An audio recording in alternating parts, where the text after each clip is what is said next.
இருக்குது, ஈமான் பல வகை, எல்லாரும் ஈமானை பற்றி ஒரு அருமையான கருத்துன்னு சொன்னாங்க.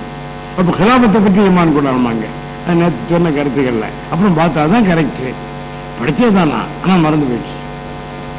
அடுத்து என்னன்னு கேட்டேன்னா, ஹிலாபத்தை பற்றி ஈமான் அந்த ஹலீஃபா சொல்லிப்படி அமல் செய்தாச்சுன்னா, ஈமான் கேட்டபடி அமல் செய்தா கட்டாயம் ஹலீஃபா இருப்பாங்க. அப்போ எதுக்கு என்ன தெரியுது, திட்டவட்டமா என்ன தெரியுது, அகமதியா ஜமாத்திற்கு மட்டும்தான் உலகிலேயே ஹலீஃபா இருக்கிறாங்க. அகமதியா ஜமாத்தை சேராத மற்றவர்களிடம் ஹலீஃபா இல்லை.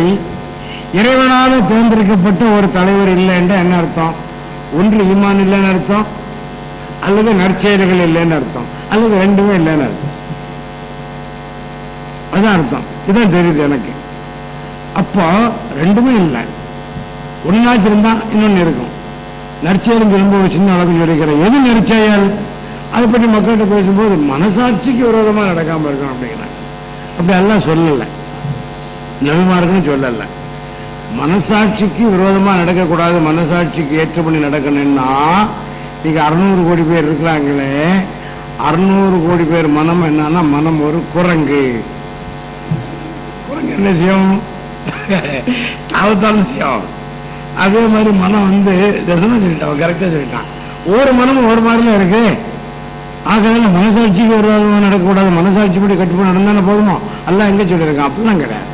நற்செயல்னா என்ன அப்படின்னு கேட்டா, அல்லாஹ் எதை நல்லவை நல்ல செயல் என்று சொல்லியிருக்கிறானோ அது நல்ல செயல், எதை செய்ய வேண்டும் என்று சொல்லியிருக்கானோ அதை செய்யணும், எது தீய செயல் சொன்னானோ எதை செய்யக்கூடாதுன்னு சொன்னானோ அதை செய்யாமல் இருக்கணும். அதை செய்து காட்டுவதற்காக வேண்டிதான் நபிமார்கள் அனுப்புறோம், அவங்க முன்மாதிரி பின்பற்ற வேண்டியதானே, அதான் நற்செயல். அதுக்கு மாறுபட்டதுதான் தீய செயல் தான். இப்ப ஷபத் பராத் தெரியல கொண்டாடினாங்க, அது நற்செயலாம் இல்லையே, அது தீய செயல் தான். மக்களுக்கு தெரியுதானே தெரியலங்க. அப்போ ஹலீஃபா இறைவன் தான் தேர்ந்தெடுக்கிறாங்கிறது விரிவா சொல்ல தேவையில்ல, உங்களுக்கு தெரிஞ்சிருக்கும்னு நினைக்கிறேன். நம்ம அப்படித்தான் வருது குர்ஆன்ல நிறையா. அதாவது ஒரு அந்த தைக்கீது உறுதிட்டு அறுதிட்டு கூறக்கூடிய சொற்களை போட்டு இறைவன் சொல்லுகின்றான். சரி, அடுத்து இறைவன் இமாம் மஹ்தி அலைஹிஸ்ஸலாம் அவர்களுக்கு என்ன செய்த, ஒரு வஹி, எத்தனை நிறைய வஹி வந்திருக்கு எக்கச்சக்கமா. அதுல ஒரு வஹி, இன்னி முஈன் மன் அராத இஆனதக இன்னி முஹீனுன் மன் அராத இஹானதக, அப்படி ரெண்டு சொல்லுவார்.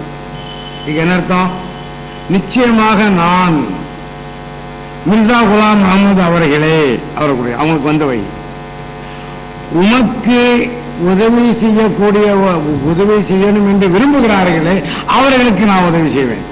செய்தாலும் சரி செய்யாதாலும் சரி, செய்ய முடியும் முடியாம போயிடும், அந்த விரும்பினாலே போதுமே. எல்லாம் சொல்றோம் பாருங்க, எப்படி வார்த்தை பாருங்க. செய்தவருக்கு உமக்கு உதவி செய்பவர்களுக்கு தான் நான் உதவி செய்வேன்னு சொல்லல, உமக்கு எவர் உதவி செய்ய விரும்புகிறாரோ அவருக்கு நான் உதவி செய்வேன். ஒண்ணு. அடுத்து, எவர் உம்மை இழிவுபடுத்த விரும்புகிறாரோ அவரை நான் இழிவுபடுத்துவேன். இழிவுபடுத்துறேன்னு சொன்னது எண்ணிக்கையால போச்சு. நம்ம இவ்வளவு பேர் இருக்கமே, நம்ம இழிவுபடுத்தல, நம்ம தப்பிச்சுக்கிட்டோம் இறைவன் அருளால. இது இறைவனோட அருள். நம்ம இழிவுபடுத்த நினைக்கவில்லை. ஆனா மற்றவங்க என்ன செய்றாங்க, நினைக்க வைக்கிறாங்க, இழிவுபடுத்துறாங்க. இழிவுபடுத்துறதுனால நினைக்கிறதுனால என்ன கிடைக்குது அவங்களுக்கு? ரசூலுல்லாஹ்வை இழிவுபடுத்தின ஆளுக்கெல்லாம் என்ன கிடைச்சு, மற்ற நபிமார்களை இழிவுபடுத்தினாலுக்கு என்ன கிடைச்சு? வரலாற்று உண்மை. முஸ்லிம் மஹ்தி அலைஹிஸ்ஸலாம், இமாம் மஹ்தி அலைஹிஸ்ஸலாம் அவர்களை இழிவுபடுத்தினாலுக்கெல்லாம் என்ன கிடைச்சு நம்ம பார்த்துட்டே இருக்கோம். இப்ப ஆரம்பத்திலிருந்து 100 ஆண்டு காலமா பார்த்துட்டு இருக்கோம். ஹலீஃபாவை இழிவுபடுத்தினவர்களுக்கு என்ன கிடைச்சு தண்டனை? அஹ்மதியா ஜமாத்தை இழிவுபடுத்தினவர்களுக்கு என்ன கிடைச்சிச்சு? உதாரணமாக ஒரு விஷயம் சொல்றேன். புட்டோவுக்கு என்ன கிடைச்சு? ஜியாவுல்லாஹுக்கு என்ன தண்டனை கிடைச்சு? ஃபைசல் மன்னருக்கு என்ன கிடைச்சு? இடியாமீனுக்கு என்ன கிடைச்சு? இப்ப சதாம் ஹுசேனுக்கு என்ன கிடைச்சு? இப்ப சமீபத்தில் இவருக்கு என்ன கிடைச்சிட்டு இருக்கு? யார் முஷரஃப் போன்றவங்களுக்கு, ஜுல்ஃபிகார் அலி போட்டு வந்து இவர் பேனசீர் புட்டோ, எல்லாரும் யாரெல்லாம் எதிர்க்கிறாங்க, எப்படிலாம் எதிர்க்கிறாங்க அல்லாஹ்வுக்கு தெரியும். அல்லாஹ் விட மாட்டான், நமக்கு தெரியாம இருக்கலாம். சரிங்க, முதல்ல இமாம் மஹ்தி வந்த உடனே யாரெல்லாம் எதிர்த்தாங்க? ஹலீஃபா வந்தோம். இப்ப ஹிலாஃபத் தானே பேசுறோம், நபிமார்கள் இல்லையே. ஹலீஃபாவை முதல் ஹலீஃபாவை